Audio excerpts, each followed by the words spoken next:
오늘의 주뉴스입니다. 19호 태풍 솔릭의 진로가 예상보다 서쪽으로 꺾이면서 내일 밤 충남 서해안에 상륙할 것으로 보입니다. 모레 새벽엔 수도권을 관통할 것으로 예상돼 정부와 지자체들은 비상대비 체계를 가동합니다. 남북 이산 가족들은 오늘 오전 10시부터 3시간 동안 마지막 작별 상봉을 합니다. 남측 가족들은 2박 3일간의 일정을 마치고 오후 1시 30분쯤 귀환길에 오릅니다. 미국이 북한 선박의 석유를 불법 환적한 러시아 기업 2곳과 선박 6척에 대해 제재를 단행했습니다. 트럼프 대통령의 2차 북미 정상회담 개최 가능성 발언이 나온 상황에서 북한을 상대로 압박과 대화를 병행하겠다는 것으로 보입니다. 어제 오후 인천 남동공단의 한 전자부품 제조 공장에서 큰 불이 나 9명이 숨지고 6명이 다쳤습니다. 유독가스가 인명피해를 키운 것으로 알려진 가운데 경찰은 오늘 화재 원인을 조사합니다.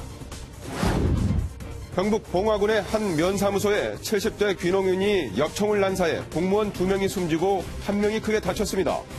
평소 이웃 주민과 물 사용 문제로 마찰을 빚었던 이 남성은 면사무소에 민원을 제기하기도 했던 것으로 알려졌습니다.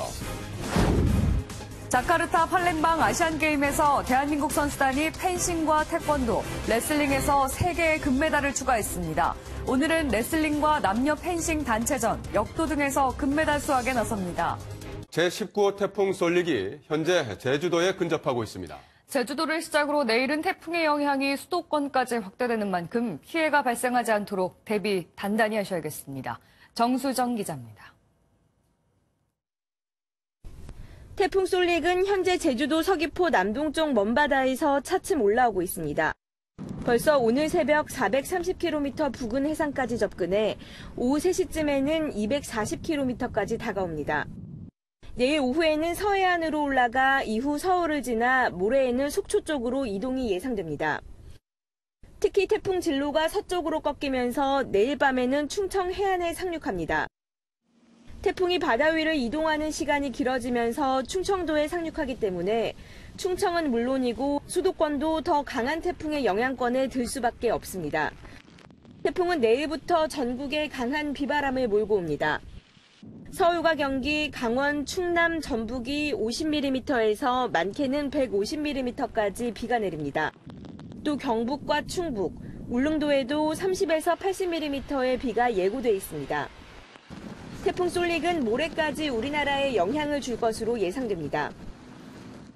아파트 같은 경우 특히 창문이라든지 이런 것들을 흔들리지 않게끔 잘 잠그고 또 유리창 파손을 예방하기 위한 것들, 간판이라든지 또 주변에 설치되어 있는 시설물들 정리를 하고 기상청은 많은 비로 산사태가 발생하고 강풍으로 옥외 시설물이나 가로수, 공사 현장 구조물 붕괴 등 피해가 우려되니 각별히 유의해야 한다고 전했습니다.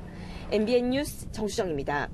태풍 상륙이 예고되면서 과수원 농가의 근심이 이만저만 아닙니다. 유래를 찾기 어려웠던 폭염과 곧 상륙할 태풍까지 그야말로 엎친 데 덮친 격입니다. 신재우 기자입니다.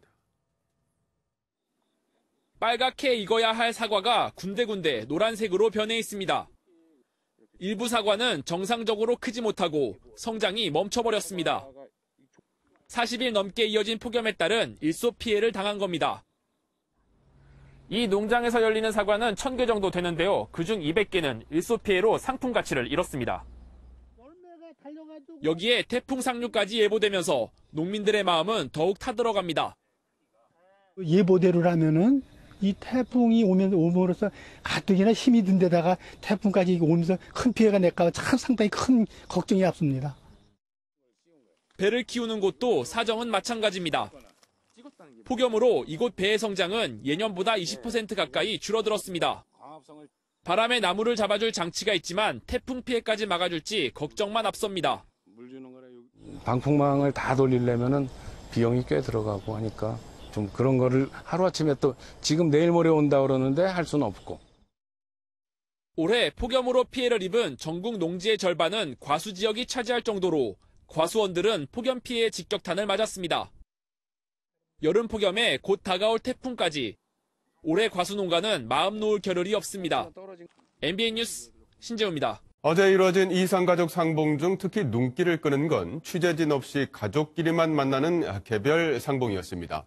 과거에는 항상 단체 식사를 했는데 이번만큼은 혈육끼리 오붓하게 식사를 하면서 꿈에 그리던 3시간을 보냈습니다. 오지혜 기자입니다. 부축을 받으며 발걸음을 재촉하는 이산가족들. 아무리 바빠도 양손에 선물은 빼놓지 않았습니다. 고운 한복 차림의 북측 관계자들도 덩달아 바빠졌습니다. 이산가족들의 식사 준비 때문입니다. 도시락 하나. 인처음다. 인처음다. 혈육끼리 처음 맛보는 도시락은 언제 또 먹을지 기약할 수 없기에 애틋한 추억이 됐고 원적 가서 먹는 것처럼 얼마나 맛있어요. 기분도 좋고 개별 만나는 게 빼빼 낫지요. 조카에게 처음 받은 선물에 한박 웃음이 떠나지 않습니다. 색깔도 괜찮은데 그렇죠. 써야죠. 좋은 거를 안 쓰면 안 돼요. 65년 기다림에 비하면 턱없이 짧은 3시간의 개별 상봉이지만 안내 말씀드리겠습니다. 개별 상봉 종료 10분 전입니다. 남북은 이산가족 간 오붓한 만남에 집중하도록 비공개로 진행했습니다. 화기애애한 분위기는 단체 상봉에서도 이어졌습니다. 65년 만에 동생을 만난 누나는 좀처럼 두 손을 놓지 않았고 꿈 같아. 지금도 꿈에 꿈꾸고 있는 것 같아. 너무 정말 감격스럽고 같이 있고 싶죠. 안 보내고 싶어. 하루 앞으로 다가온 이별을 실감한 가족들은 함께 부르는 애절한 노랫가락으로 상봉장을 가득 메웠습니다. MBN 뉴스 오지혜입니다. 이번 상봉 행사를 위해 북측에서도 행사 지원 요원들이 파견됐는데요. 그런데 이 진행 요원들이 문재인 대통령 지지율까지 물어보는 등 남측에서 벌어지는 일들에 대한 궁금증이 상당했다는 후문입니다. 연장현 기자입니다. 보장성원이라 불리는 북측의 행사 지원 요원들. 그제 단체 상봉과 환영 만찬에 이어 어제도 행사가 있는 곳마다 보장성원들이 모습을 보였습니다. 최우선적으로 행사를 차질 없이 진행시키란 임무를 받은 듯 단호한 어조로 우리 측 취재진을 통제합니다. 아니 마지막 나가는 건 합의가 안 됐답니다. 이렇습니다. 자, 나 컴퓨터. 하지만 카메라가 켜지지 않은 곳에서는 남측의 정세를 쉼없이 물어온 것으로 전해졌습니다. 한 보장성원은 취재진에게 문재인 대통령의 국정 지지율이 왜 떨어졌느냐며 이번 이산가족 상봉이 지지율 반등에 도움이 될지 등을 상세히 물어봤다는 전언입니다. 문 대통령의 지지율 하락이 곧 남북 경협과 금강산 관광 등에 대한 동력 소실로 이뤄질까 걱정한 것으로 풀이됩니다. 이외에도 보장성원들은 유난히 더운 올여름 한반도 더위와 탈북 여종업원 이슈에 대해서도 먼저 언급한 것으로 알려졌습니다. 이처럼 과거 상봉 행사 때와는 달리 부드러워진 보장성원들의 태도는 최근 달라진 한반도 정세를 나타내는 지표란 평가입니다. MBN 뉴스 연장현입니다. 미국 정부가 석유 환적으로 북한 관련 유엔 안보리 제재 결의를 위반한 러시아 해운 관련 기업 2곳과 선박 6척을 독자 제재했습니다. 폼페이오 미 국무장관의 방북을 앞두고 북한을 압박한 것으로 풀이됩니다. 보도에 노태현 기자입니다. 미국 재무부가 유엔 안보리 대북 제재 결의를 위반한 러시아 해운 기업과 선박 등을 추가 제재했습니다. 연해주 해운 물류 주식회사와 구존 해운 주식회사 등 기업 2곳과 패트리엇 호를 비롯한 선박 6척, 그 소유주들과 매니저들이 그 대상입니다. 정제유 제품을 북한 선박으로 선박 대 선박 환적을 한 혐의입니다. 미 재무부는 아울러 이렇게 석유를 사들인 주체는 북한 노동당 소속 외화벌이 기관인 39호실사나 태성은행이라고 확인했습니다. 39호실과 태성은행 역시 모두 유엔과 미국의 제재 명단에 올라 있습니다. 스티븐 무누신 재무장관은 최종적이고 완전히 검증된 북한의 비핵화를 달성할 때까지 제재는 유지될 것이라고 강조했습니다. 이번 제재는 이달 들어 3번째 미국의 대북 독자 제재로 발표 시점이 특히 주목됩니다. 폼페이오 국무장관의 4차 방북이 임박한 가운데 트럼프 대통령이 2차 북미 정상회담 가능성을 언급한 상황에서 나왔기 때문입니다. 북한과 대화를 하면서도 제재를 통해 대북 압박을 강화해 이번 폼페이오 장관의 방북에서 비핵화 성과를 이끌어내기 위한 것으로 풀이됩니다. MBN 뉴스 노태현입니다. 김정은 북한 국무위원장이 직접 비까지 맞으면서 김영춘 전 인민무력부장의 연결식에 참석했습니다. 의료공장을 찾아서는 관계자들을 강하게 질책하는 등 내부 결속 따지기와 기강 잡기에도 집중하는 모습입니다. 김근희 기자입니다. 쏟아지는 빗줄기를 그대로 맞으며 김정은 국무위원장이 고개를 숙입니다. 김 위원장의 인민복은 물론 안경까지 비에 흠뻑 젖었습니다. 지난 16일 심근경색으로 숨진 김영춘 전 인민무력부장의 연결식에 참석한 겁니다. 김정일 시대 대표적인 군부 실세였던 만큼 김정은 위원장이 직접 장의위원장을 맡았습니다. 군부 원로 인사에 대한 예우이자 고인의 충직함을 강조해 북한 간부들의 결속을 다지려는 의도로 해석됩니다. 위대한領導자 김정일 동지에 무한히 충직하였으며 당의領導를 받들어 사회주의협의 승리를 위한 투쟁에 모든 것을 다 바친 김정은 위원장은 또 평안북도 묘양산 의료기구 공장을 찾아 내부 기강 잡기에 나섰습니다. 공장의 낙후한 실태를 지적하며 동물도 한 해에 한 번 겨울잠을 자는데 벌써 몇 년째 틀어박혀 겨울잠만 자고 있다고 질책했습니다. 김 위원장은 지난달에도 함경북도 어랑 천수력 발전소를 찾아 당 조직 지도부와 경제부를 공개적으로 비판했습니다. 북미 간 비핵화 협상이 길어지는 가운데 현지 시차를 통해 기강 확립에 나서고 있다는 분석이 나옵니다. MBN 뉴스 김근희입니다. 그동안 기업들의 담합 등 불법 행위에 대해서는 공정거래위원회만 고발할 수 있어서 봐주기 의혹 등이 제기됐습니다. 앞으로는 공정위의 전속 고발권이 폐지돼서 검찰에서도 기업 담합 등을 조사할 수 있게 됐습니다. 유호정 기자입니다. 공정거래법이 생긴 지 38년 만에 공정거래위원회의 전속고발권이 폐지됩니다. 최근 공정위 퇴직자의 대기업 취업 논란에서 보듯이 공정위의 기업 봐주기 의혹이 끊임없이 제기됐기 때문입니다. 공정위의 고발권 독점으로 인해 일반 국민과 소비자의 권리 보호에 미흡하다는 지적과 함께 이를 폐지할 필요성이 제기되었습니다. 전속 고발권이 폐지되는 분야는 가격 담합과 공급 제한, 시장 분할 입찰 담합 등 이른바 4대 중대범죄로 공정위에 고발이 없더라도 검찰 수사가 가능하게 됐습니다. 기업들의 불안감은 크게 높아졌습니다. 그동안에는 자진 신고를 할 경우 공정위가 고발을 하지 않는 방식으로 형사처벌을 면제받았지만 앞으로는 검찰이 형사처벌 여부를 판단하게 됐습니다. 형벌 감면 기준을 명확히 하여 자진신고자 보호 및 예측 가능성을 제고함으로써 자진신고가 더욱 활성화되도록 하겠습니다. 경제검찰로서 공정위에 위신이 추락한 반면 기업 부정부패에 대한 검찰의 감시가 더욱 강화될 것으로 보입니다. MBN 뉴스 유호정입니다. 공정거래위원회 출신 인사가 대기업에 재취업하는 문제, 공정위의 도덕성과도 직결된 문제죠. 그동안 공정위는 지난 정부의 문제로 몰아갔는데 김상조 위원장 취임 이후에도 재취업 관행은 여전한 것으로 드러났습니다. 이동석 기자의 보도입니다. 국회 정무위원회에 출석한 김상조 공정거래위원장. 최근 검찰이 밝힌 퇴직자 취업 알선 논란과 관련해 질타가 이어집니다. 취임해서 오신 이후에 공정위 출신들이 다른 기업에 재취업 알선하도록 한 적이 없습니까? 예, 없습니다. 하지만 위원장 취임 후 공정위 출신 인사가 재취업을 했느냐는 질문에는 입장이 바뀝니다. 취임하신 이후로 공정위 출신들이 기업에 들어간 적이 없습니까? 두 케이스가 있는 걸로 알고 있습니다만은 실제로 MBN이 입수한 자료를 보면 공정위 출신 3명은 중소기업 중앙의 SK하이닉스, 계룡산업으로 재취업에 성공했습니다. 김 위원장의 취임 이후에도 공정위의 전관예우식 유착관계 인사 채용이 계속된 셈입니다. 앞서 김 위원장은 퇴직자 취업 알선 논란과 관련해 과거 정권의 탓으로 돌렸습니다. 전관예우식 인사 채용에 대해 공정위는 개인과 기업 간 수요 공급의 일로 조직에선 관여할 수 없는 사안이라며 인사혁신처와 협의해 재발하지 않도록 노력하겠다고 밝혔습니다. MBN 뉴스 이동석입니다.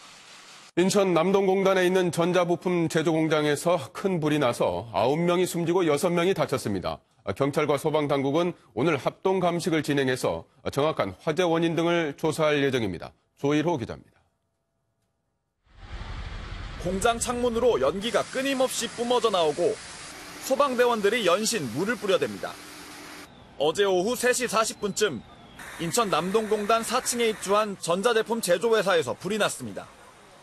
이 불로 9명이 숨지고 6명이 다쳐 병원으로 옮겨졌습니다. 사망자 가운데 7명은 화재가 발생한 4층에서 발견됐습니다.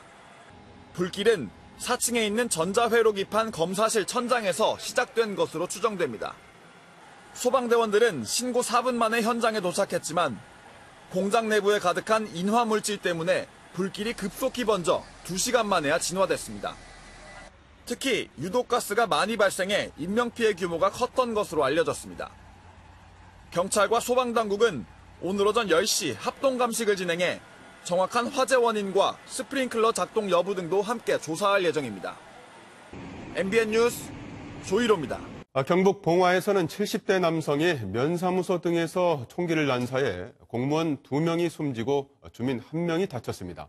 당시 현장에는 임신 중인 공무원도 함께 있었던 것으로 알려졌습니다. 정치훈 기자입니다. 면사무소 창문에 총탄에 깨진 유리자국이 선명합니다. 조용하던 산골 면사무소에 70대 김모 씨가 들이닥친 건 어제 오전 9시 15분쯤 직원들이 출근해 업무를 막 시작하던 찰나였습니다. 갑작스레 들이닥친 김 씨가 손 들어라고 외친 뒤 곧바로 쏜총에 공무원 손모 씨와 이모 씨가 미처 피할 겨를도 없이 쓰러졌습니다. 닥터 헬기로 대형 병원으로 옮겨졌지만 끝내 숨졌습니다. 당시 면사무소에는 10명이 있었고 그중에 임신한 직원도 있었습니다. 한대 나가 있다 보니까 무슨 폭투 소리 같이 총소리도 비슷하고 그래가 2방이 났습니다. 예, 많이 놀랐습니다. 여 주민들 참 전부 다 놀랬지요. 김 씨는 총 한두 발을 더 쏘다가 민원인과 직원 등 4명에게 제압당한 뒤 경찰에 넘겨졌습니다. 면사무소를 찾기 전 김 씨는 4km쯤 떨어진 인근 사찰에서도 평소 알고 지내던 40대 주민을 향해 총을 쐈습니다. 어깨에 총상을 입었지만 다행히 생명에 지장이 없는 것으로 알려졌습니다. 경찰은 김 씨를 긴급 체포해 범행 동기를 조사하고 있습니다. MBN 뉴스 정춘입니다. 그렇다면 도대체 김 씨는 왜 이런 일을 저지른 것일까요? 평소 주민들과 상수도 문제로 갈등이 있었는데 이를 면사무소가 중재하는 과정에서 불만이 쌓인 것으로 보입니다. 이수아 기자입니다. 피의자 김 씨는 지난 2010년 별다른 연고 없이 봉화로 귀농했습니다. 김 씨는 최근 주민들과 수도 사용 문제로 자주 마찰을 빚어온 것으로 알려졌습니다.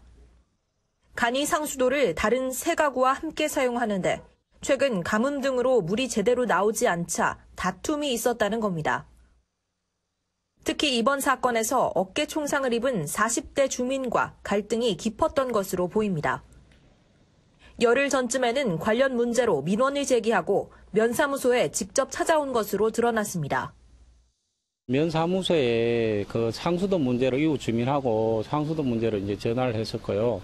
그래가지고 이제 여기 면사무소 직원이 그 피의자 집을 방문했습니다.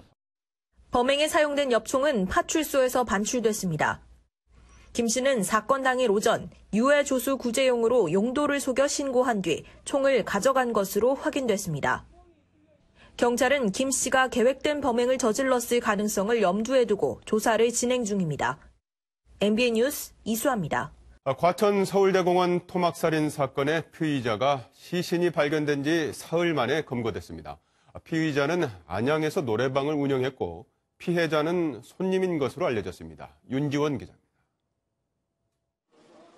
모자와 마스크로 얼굴을 가린 남성이 경찰서로 들어옵니다. 50대 남성을 살해하고 시신을 훼손한 뒤 과천 서울대공원 주변에 유기한 34살 변모 씨입니다. 범행 동기가 뭡니까? 죄송합니다. 언제 살해하신 겁니까? 죄송합니다. 경찰은 어제 오후 4시쯤 서해안 고속도로 서산휴게소에서 변 씨를 체포했습니다. 시신이 발견된 지 사흘 만입니다.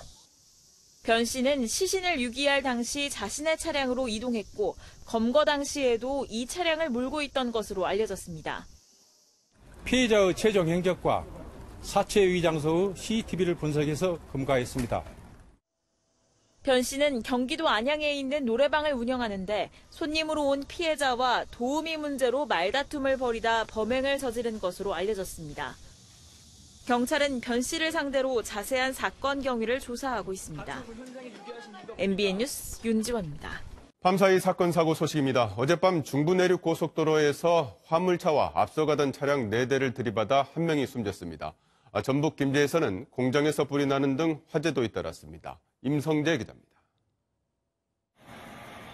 고속도로에 멈춰선 화물차가 형태를 알아볼 수 없을 정도로 찌그러졌습니다. 어젯밤 10시쯤 대구 달성군 중부 내륙 고속도로 현풍분기점 인근에서 화물차가 앞서가던 차량 4대를 들이받았습니다. 이 사고로 화물차 운전자 이모 씨가 숨지고 한 명이 다쳐 병원으로 옮겨졌습니다. 경찰은 이 씨가 공사로 정차 중이던 차들을 발견하지 못해 사고가 난 것으로 보고 있습니다.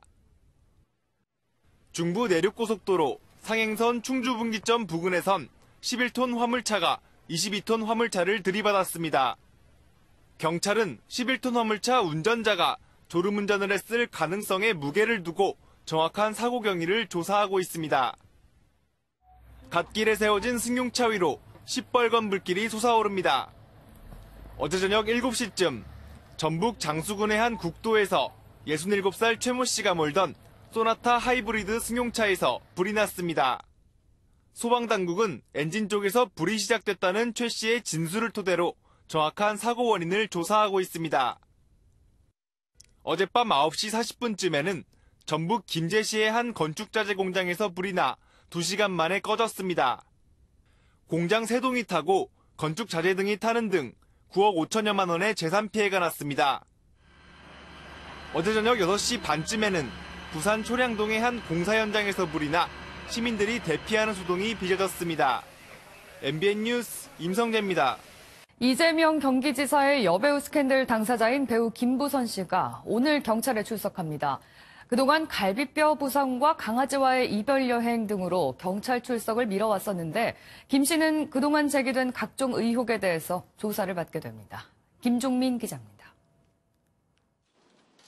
배우 김부선 씨가 오늘 피고발인 신분으로 경찰에 출석합니다.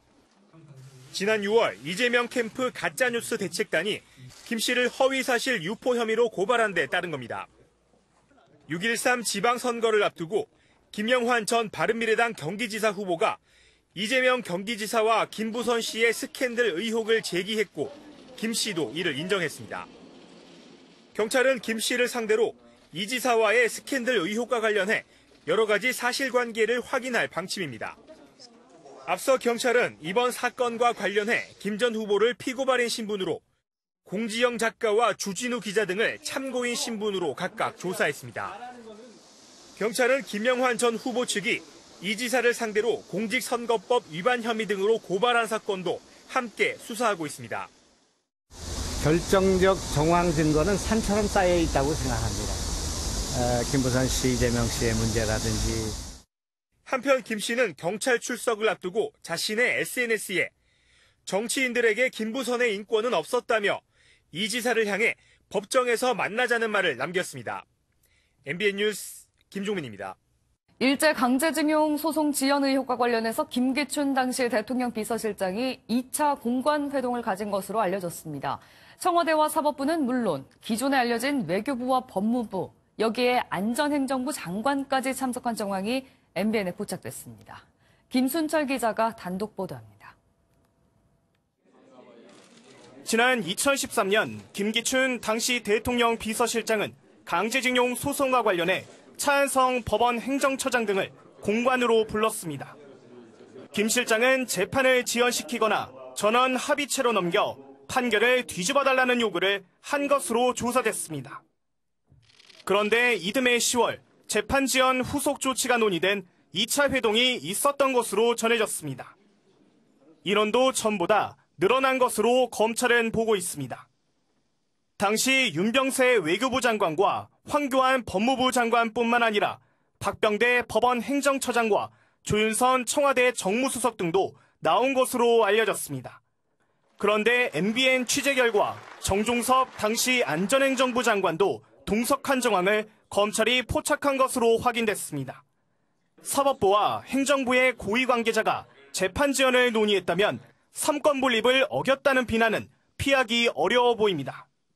게다가 박 처장은 강제징용 소송과 관련해 2012년 전범기업의 배상 책임을 인정한 대법원 일부 재판부에 소속돼 있었습니다. 한편 검찰은 일본 전범기업 측이 재판부에 정부 의견 제출을 촉구하고 대법원이 이를 받아들여 재판 개입이 이뤄진 것으로 파악했습니다. 하지만 강제징용 피해자인 원고 측을 접촉한 정부 부처는 한 곳도 없었습니다. MBN 뉴스 김순철입니다. 경찰 공권력 남용을 조사 중인 경찰 진상조사위원회는 백남기 농민의 사망이 경찰의 과잉 진압 때문이었다고 최종 결론 내렸습니다. 뿐만 아니라 살수차에 대한 안전교육도 제대로 하지 않았다고 덧붙였습니다. 안병욱 기자입니다. 지난 2015년 11월 민중 총궐기 집회에서 경찰의 물대포를 맞고 쓰러졌다가 1년 뒤 사망한 고 백남기 농민. 진상조사위원회는 경찰이 살수차는 집회 참가자 가슴 이하를 겨냥해야 한다는 안전교육도 제대로 하지 않았다며 경찰의 과잉 진압을 지적했습니다. 사후조치를 제대로 취하지 않는 점을 봤을 때 그 경찰이 국민 전체에 대한 봉사자로서 하지 말아야 될 나쁜 선례를 가장 유족의 반대에도 불구하고 강제로 부검 시도를 강행한 점도 논란이 됐습니다. 당시 경찰은 유족이 부검을 반대하자 5천여 명의 경찰 병력을 동원해 강제로 부검영장 집행 시도를 한 것으로 드러났습니다. 조사위는 백 씨 유가족과 협의를 거친 경찰의 사과가 필요하다고 권고했습니다. 과잉 진압이라는 게 문서화됐다는 거는 다행이라고 생각하는데요. 그 권고안대로 할지는 좀 지켜봐야 되지 않나. 조사위는 사과와 반성 차원에서 경찰이 당시 집회 주최자에게 제기한 4억 원 상당의 손해배상 청구 소송을 취하할 것도 권고했습니다. 경찰은 일단 내부 검토를 해보겠다는 입장이지만 해당 소송을 취하하면 기존의 불법 집회와 관련된 소송을 모두 취하해야 하는 까닭에 고심하고 있습니다. MBN 뉴스 안병욱입니다. 조그만 식당 등을 돌면서 계산대에서 금품을 훔친 50대 남성이 경찰에 붙잡혔습니다. 단체 회식을 할 예정이라면서 거짓말을 해 음식 준비를 시키고 나서는 분주한 틈에 범행을 저질렀습니다. 길기범 기자입니다. 검은색 점퍼를 입은 한 남성이 식당으로 들어오고 가게 종업원과 얘기를 나눕니다. 잠시 뒤 뭔가 계산하는 척 속이며 계산대를 뒤지더니 지갑을 훔쳐 달아납니다. 이 남성은 54살 A씨로 손님인 척 가게에 들어와 단체 회식을 할 예정이니 음식을 준비해달라며 가게 주인을 속였습니다. 이후 주인과 종업원 등이 음식 준비에 매진하느라 계산대 관리에 소홀하면 금품을 훔친 겁니다.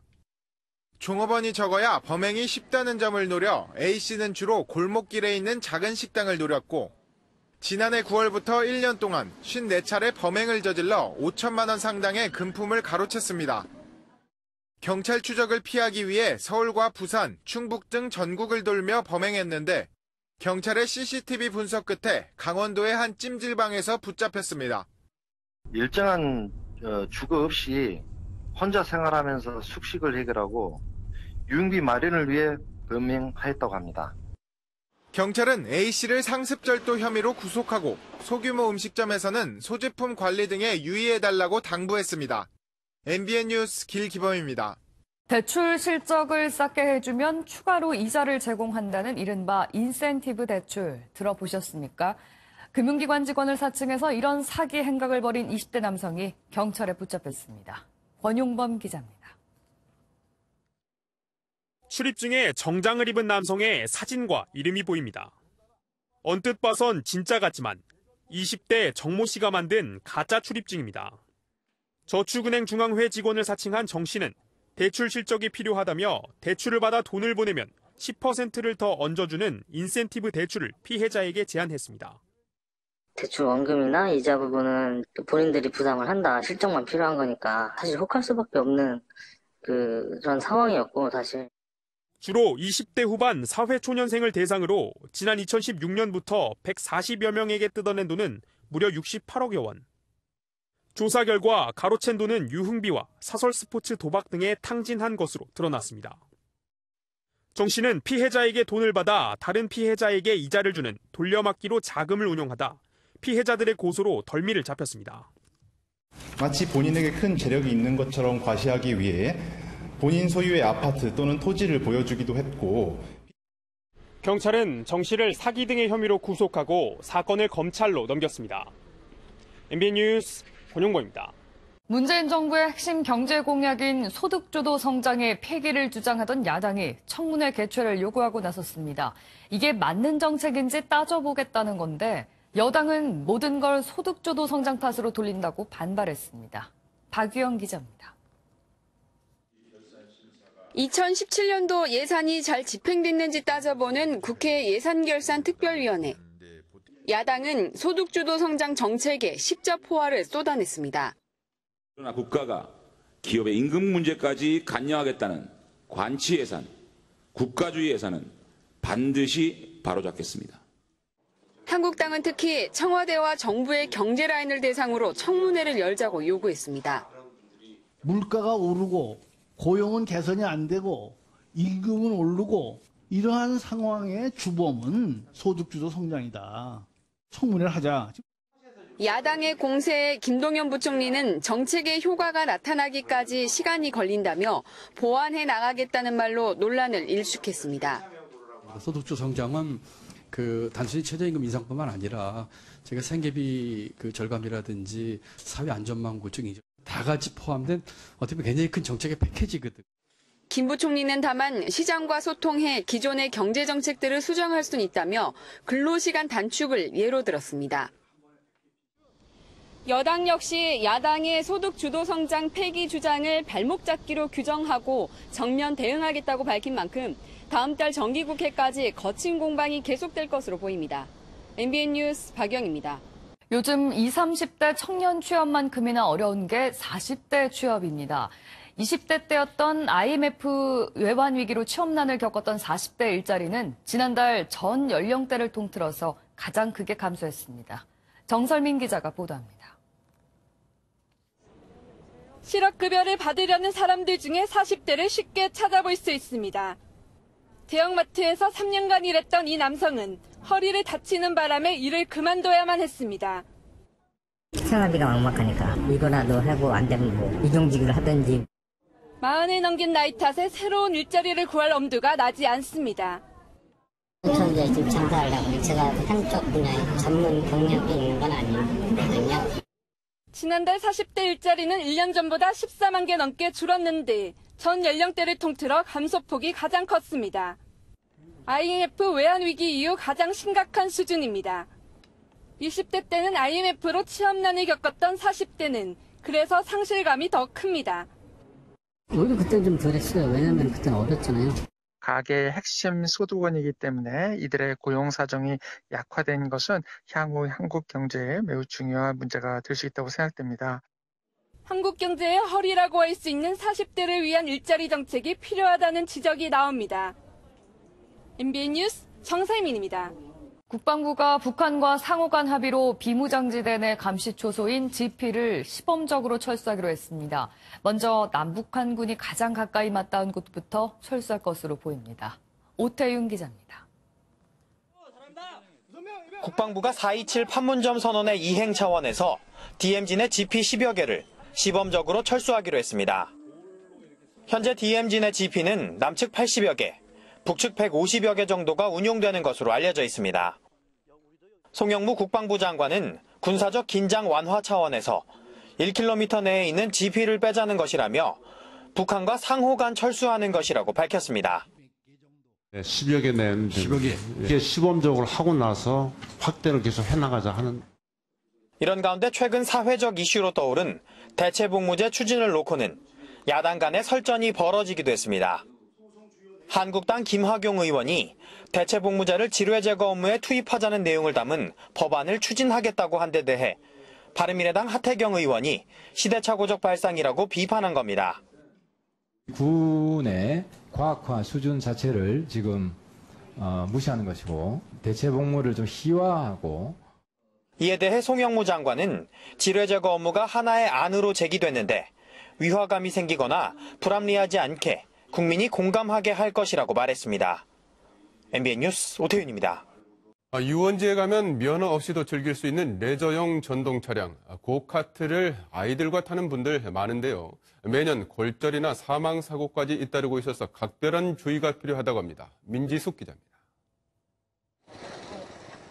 시동을 건 채 대기하던 남성이 앞차를 따라 출발합니다.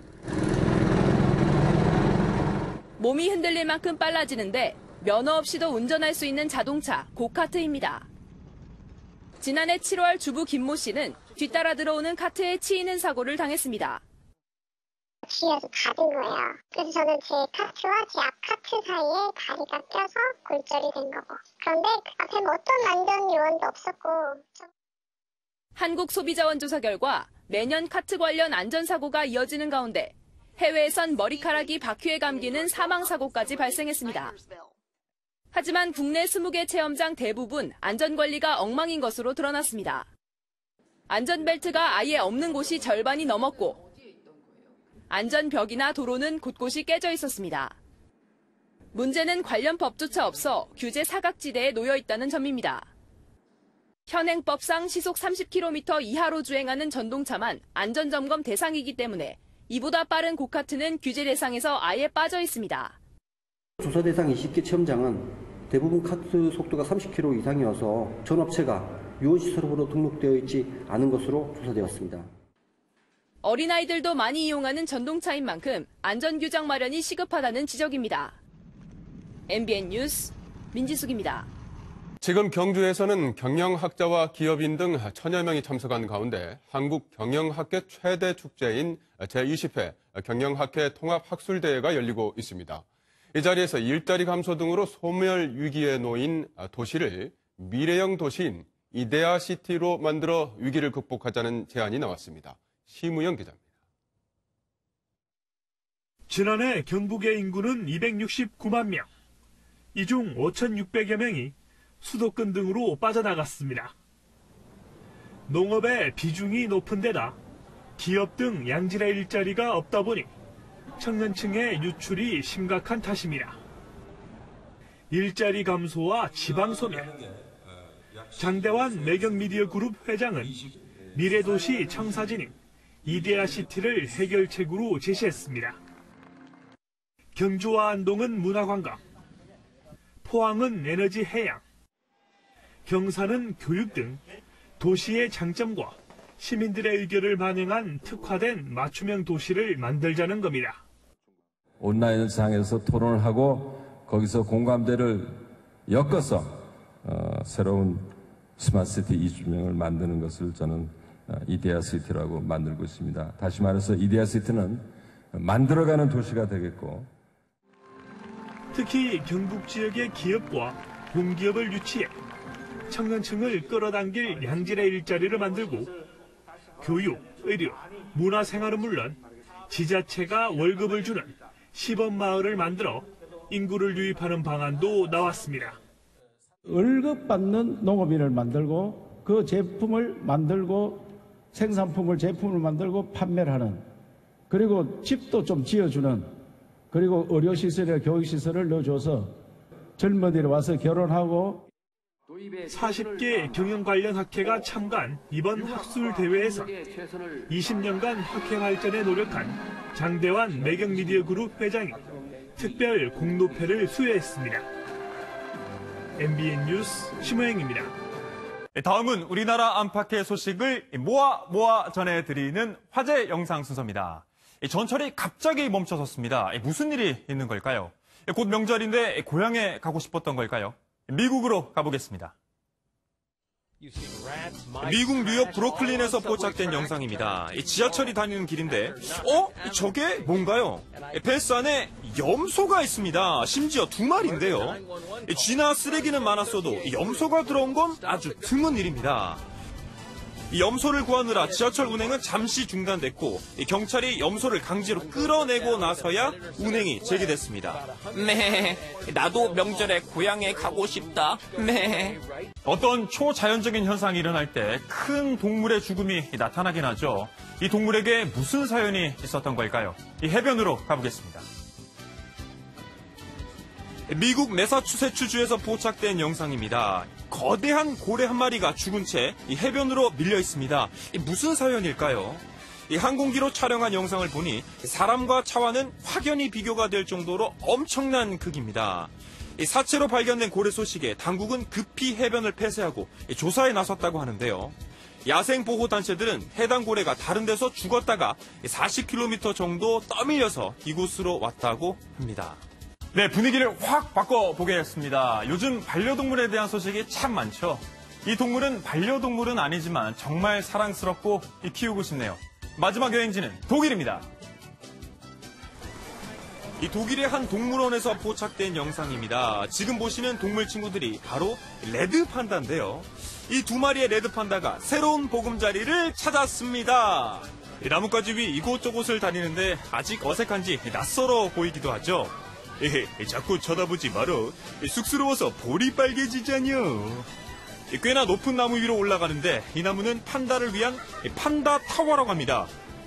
어이, 나무 위로 올라가는데 엉덩이는 보지 말어. 얼굴이 또 빨개지잖여. 귀여운 외모 덕에 관광객들도 계속 눈을 떼지 못하고 인기가 아주 좋다고 하는데요. 레드 판다는 세계적으로 멸종 위기에 처한 동물로 세계 10,000마리 정도밖에 없다고 합니다. 지금까지 굿모닝 월드였습니다.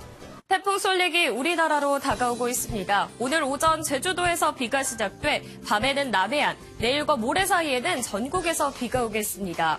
현재 태풍 솔릭은 강한 중형급의 세력을 유지한 채 북상 중입니다. 내일 새벽 제주 서쪽을 지나서 늦은 밤에는 충남 서해안에 상륙하겠습니다. 이후 모레 새벽에는 수도권을 지나서 동해 북부로 빠져나갈 텐데요. 이 진로대로라면 서쪽 지역이 위험반원 안에 들어가게 됩니다. 따라서 많은 비와 함께 바람도 거세게 불 텐데요. 전국에서 초속 20에서 30m의 바람이 불겠고 해안과 산지에서는 순간 시속이 144km의 돌풍이 불겠습니다. 이 정도라면 가로수가 뽑히고 달리는 차가 뒤집힐 수 있는 정도입니다. 만반의 대비가 필요하겠습니다. 예상되는 비의 양은 모레까지 전남 남해안과 지리산 부근 제주 산지에서 400mm 이상, 그 밖에 제주와 전남, 경남 서부에서는 최고 250mm, 충북을 제외한 중부지방과 전북에서는 많게는 150mm 이상이 되겠습니다. 오늘 전국에서 가끔 구름 많겠지만 제주도는 태풍 솔릭의 영향을 받겠습니다. 태풍이 점점 가까워지면서 폭염은 더 심해집니다. 밤사이 곳곳에서는 열대야가 나타났습니다. 한낮에는 서울 35도, 대구 34도까지 올라 덥겠습니다. 해상에서도 점차 물결이 거세게 일겠습니다. 현재 제주 해상과 남해상에서는 태풍특보가 내려졌습니다. 차츰 특보구역이 그 밖의 해안과 내륙까지 확대되겠습니다. 모레 밤에는 태풍의 영향에서 대부분 벗어날 전망입니다. 대비 잘해주세요. 날씨였습니다.